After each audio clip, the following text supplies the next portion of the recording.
So hello everyone, I welcomes you all on our YouTube channel physics की दुनिया। My dear friends, आज के discussion में हम लोग देखेंगे मोमेंट ऑफ ए फोर्स क्या होते हैं, मोमेंट क्या होते हैं, राइट। लेट्स एक एग्जांपल लेते हैं। कोई फैन है, उनकी पंखुड़ियाँ जो है उन पे मान लो मैं फोर्स लगा रहा हूँ, तो एक्चुअल में ये घूम रहा है, उसको मोमेंट की वजह से घूम रहा है, फोर्स नहीं है वहाँ पे। नेक्स्ट एग्जांपल लेते हैं, स्पेनर है, स्पेनर पे मैं फोर्स लगा रहा हूँ, फोर्स की वजह से वो मूवमेंट की वजह से वो घूम पा रहे हैं, बट अब मूवमेंट की डायरेक्शन है वो आप राइट हैंड थंब रूल से निकाल सकते हो। अब इनकी वैल्यू क्या होती है, moment equals to force into perpendicular distance to that force. उस फोर्स से परपेंडिकुलर डिस्टेंस क्या है जिस एक्सिस के अबाउट हम मोमेंट ले रहे हैं, राइट। नाउ सी मान लो मैं फोर्स इसके जस्ट जो लाइन ऑफ एक्शन है, जो लाइन ऑफ एक्शन है उन पे लगाऊं मैं फोर्स, राइट। तो हमारे मोमेंट की वैल्यू होगी जीरो, बिकॉज हमारे पास परपेंडिकुलर डिस्टेंस यहाँ पे जीरो है, तो इसका मतलब मोमेंट हमारे जीरो हो गए। नाउ सी स्पेनर है माय डियर। अगला केस क्या हो सकता है, मान लो मैं फोर्स है वो किसी एंगल पे लगाऊं, तो हमारा उसको सोल्व करने का तरीका होना चाहिए कि सर हम पहले उसके कंपोनेंट्स करेंगे, उसके बाद जो कंपोनेंट हमारे मोमेंट में काम आ रहा है हम उसको लेंगे। बाकी जो जैसे एफ एक्स में यहाँ पे कहूँ तो लाइन ऑफ एक्शन पे है, इसका मतलब उनकी वजह से कोई मूवमेंट होने वाला है नहीं। लेट्स से मान लो इनकी डायरेक्शन निकालना चाहे हम लोग, किस तरीके से होता है, तो जो फोर्स होते हैं और जो परपेंडिकुलर डिस्टेंस होती है, दोनों के परपेंडिकुलर होते हैं, वो राइट हैंड थंब रूल से हम निकाल पाते हैं। नेक्स्ट एग्जांपल लेते हैं, मान लो कोई वॉल है, उसको मैं घुमाना चाह रहा हूँ, क्लोज करना चाह रहा हूँ, ओपन करना चाह रहा हूँ, तो फोर्स लगाऊंगा। वो एक्चुअल में घूम रहे हैं मोमेंट की वजह से। इनकी यूनिट क्या होगी my dear, F into D, मतलब न्यूटन इंटू मीटर। अगला एग्जांपल लेते हैं, कुछ फोर्सेज मान लो एक साथ 4-5 फोर्सेज लग रखे हो, उस टाइम हम उसको कैसे सोल्व करेंगे। तो हमारा सिंपल सा है कि सर जो नेट मूवमेंट होगा विद साइन हम लोग लेंगे, क्लॉकवाइज है प्लस लेंगे, एंटी क्लॉकवाइज है माइनस लेंगे। आपको इनके लिए भी थोड़े बहुत वेक्टर का आइडिया होना जरूरी होता है। वेक्टर फॉर्म में हम मूवमेंट को लिखते हैं R cross F. R is our position vector और एफ हमारा ऑलरेडी हमें वेक्टर फॉर्म में गिवन होगा, राइट। सो ये हमारा वेक्टर फॉर्म में मोमेंट हो गया। नाउ सी आर हम ये सभी वेक्टर फॉर्म में होंगे, जैसे मैं आप लोगों को बता चुका हूं।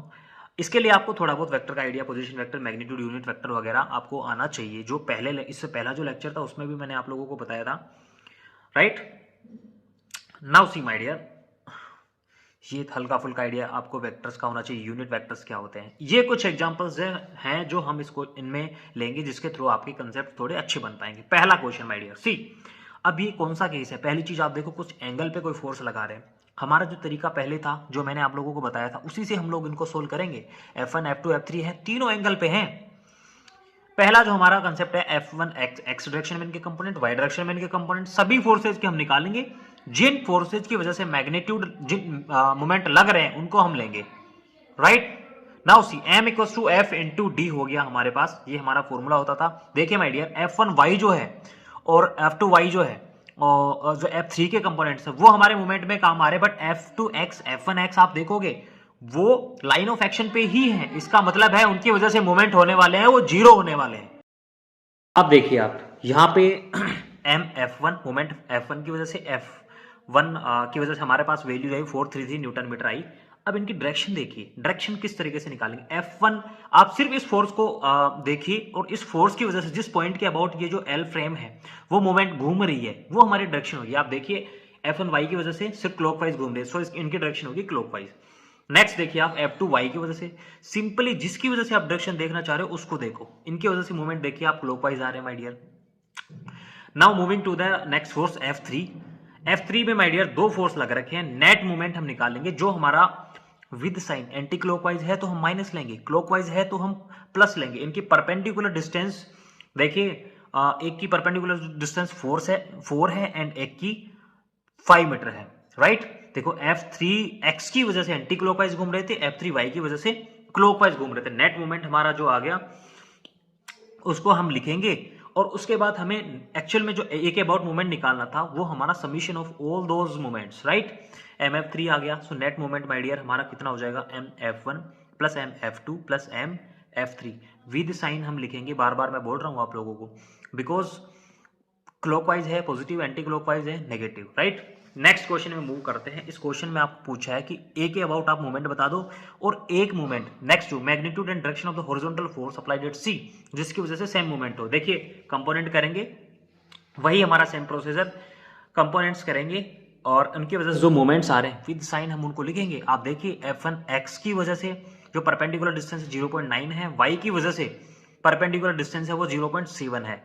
सो मोमेंट की वैल्यू हमारे पास यहाँ से 73.9 न्यूटन आएगी, क्लॉकवाइज डायरेक्शन में ही आएगी, राइट। जो नेट विद साइन आ रहा है उसको आप लिख सकते हो उसी से हम देखिए, जो फोर्स निकालना था हमें, मान लो मैं सी पे फोर्स अप्लाई करूं तो इसी मोमेंट के बराबर वो मोमेंट आना चाहिए। देखो F C into 0.9 perpendicular distance हो गया ना एक अबाउट, यहां से हमें एफ सी की वैल्यू मिल जाएगी माय डियर, बिकॉज वो बोल रहे थे कि जो मोमेंट है वो 73.9 न्यूटन ही होना चाहिए। यहां से एफ सी की वैल्यू 82.1 न्यूटन आ गई। नेक्स्ट क्वेश्चन में वो करते हैं, वेक्टर का यहाँ पे आपको थोड़ा बहुत हल्का फुल्का आइडिया होना बेहद जरूरी है, राइट। देखिए माय डियर, एफ की वैल्यू आपको गिवन है, राइट, रेडियस की वैल्यू आपको गिवन है, एफ की वैल्यू गिवन है। पॉइंट सी पे देखिए आप फोर्स जिसके अलोंग एक्ट कर रहे हैं उसको देखिए, मोमेंट की वैल्यू होगी आर क्रॉस एफ। आर हमारा क्या होगा, आर हमारा होगा सर ओसी, आर हमारा होगा ओसी। अब कोई बच्चा बोले कि सर ए बी जो पोजीशन वेक्टर है, पोजीशन वेक्टर वो कहाँ काम आएगा, वो हमें फोर्स की वैल्यू निकालने में काम आएगा। देखिए पॉइंट्स ए बी सी को मैंने यहां वेक्टर फॉर्म में लिख दिया। नाउ सी आर ए सी में निकाल रहा हूं, बिकॉज मुझे इसी की वजह से फोर्स मिलेगा, आर ए सी का मैग्नीट्यूड, आर ए सी की वजह से यूनिट वेक्टर जो आएंगे वो मैं निकालूंगा, यूनिट वेक्टर ए सी की वजह से आगे। अब उसके बाद फोर्स की वैल्यू, सर मैग्नीट्यूड जो होता है फोर्स का उसको यूनिट वेक्टर से मल्टीपल करते हैं, हमारे पास फोर्स की वैल्यू हो जाती है। Now see my dear, F भी हमारे पास है, आर जो हमारा था वो आर ओ सी था, position vector O C moment के लिए।